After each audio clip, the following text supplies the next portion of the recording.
that could happen. Power panel, Gianno Caldwell, Fox News political analyst, and David Carlucci, former Democratic New York State Senator.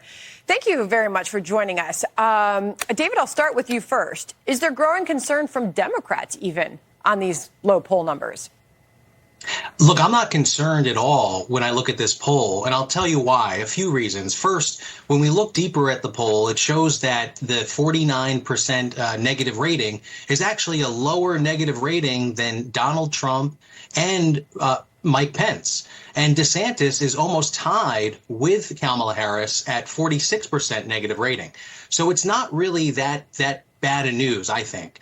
And I think the more troubling thing is that we have such a negative rating for President Trump.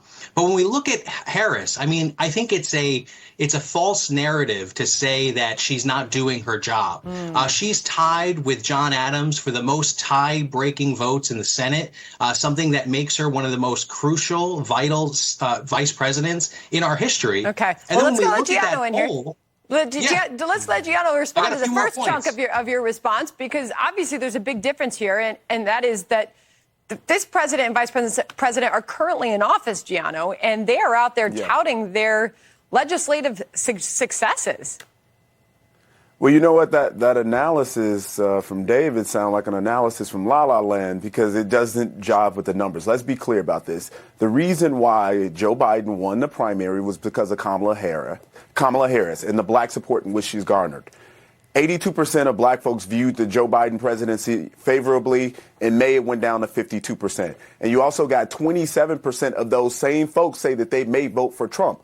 Only 34% of Hispanics say they want to see Joe Biden and Kamala Harris run a second term. Now, here's the real question. If we got people in a primary like Robert Kennedy Jr., if he were to go out and make a very pro-black, pro-Hispanic pitch, they will be in real big trouble here. And the truth of the matter is, with the Hunter Biden plea deal, we saw that last week, a lot of African Americans, Kodak Black's attorney, many other rappers and African Americans see what has happened with the president's son is an unfair deal. Many of them have gone to jail for the same things that Hunter Biden has done. So now you're going to have an imagery of administration whose favors justice for the son of the president. They're not getting equal justice under the law. So that's the consideration for a lot of African Americans. That double standard is an important point to bring up. Wait, I want to get this in here, David. I might not have access to that crystal ball that Gianno is talking about, but we're talking about this poll right now that still shows in that same poll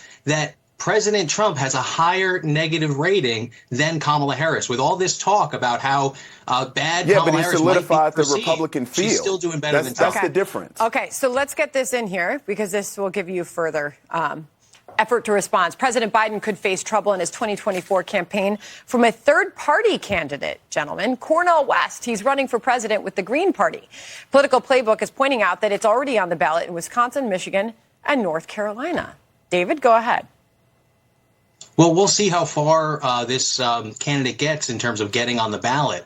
But again, I think when we look at the solidarity behind President Biden in this primary, he's looking really good. When we juxtapose that to the Republican primary, yes, Donald Trump's doing very well, but he still has about 10 other people that are fighting for that position, and many of them are doing okay in the polls. Okay. But at the bottom line, I think we're going to see that many of those people that might be on the fence are certainly not voting for Donald Trump. They're looking for someone else. And the reason why Biden is in office is because of President Trump. Okay. Biden can beat Trump. He's done it before. We got it. I think you're starting to repeat yourself. So we're looking at the new numbers that are out right now and implications for the current sitting president and his reelection bid. And this is further evidence that there are more Senate Democrats that appear to be splitting with the current president. This is another potential problem for President Biden. Okay, Senate Democrats up for re-election in competitive districts that President Joe Biden lost or just narrowly won in 2020 appear to be distancing themselves from the president and voting against him more often. That is according to a 538 analysis. They include Dem Senators Joe Manchin, John Tester, Bob Casey, Jackie Rosen, as well as independents Kristen Sinema and Angus King. What are the implications of that, Gianno? No, I think it's smart that they're doing it. And Joe Manchin could be a spoiler, another spoiler for the president. People know that there's an interest in running. I think Joe Manchin feels as though the president has betrayed him on agreements that they made in the past. With the matter of fact, Harris Faulkner interviewed Joe Manchin, and he said that the president was going to keep his commitment on the energy front, and it didn't happen. So I think these Senate Democrats are making a right decision because Joe Biden's popularity has declined greatly among his own base. So with that consideration in mind, is every man or woman for themselves? All right, before I move on to our next topic, I just want to put our latest power rankings up on the screen. New Fox News power rankings are showing that President Biden will play defense in some fiercely competitive states, including Nevada, Pennsylvania, Georgia, Arizona, and Wisconsin, David. So everybody's going to be keeping their eye on that. The latter three, he won by a margin of less than 1 point. So those being in play, a big deal. Meanwhile, Senate Republicans are pushing to stop transportation officials from taking private flights for official business. That includes Secretary Pete Buttigieg. The bill was introduced by Missouri Republican Eric Schmidt, who says it's far past time that Secretary Buttigieg travel commercially instead of wasting taxpayer dollars on private jet flights. Buttigieg defended himself back in February when he said, quote, "When I do use our agency's aircraft, it's usually a situation where doing so saves taxpayer money." This all comes as the administration pushes its green agenda, including electric vehicles. Why wouldn't he fly commercial, David?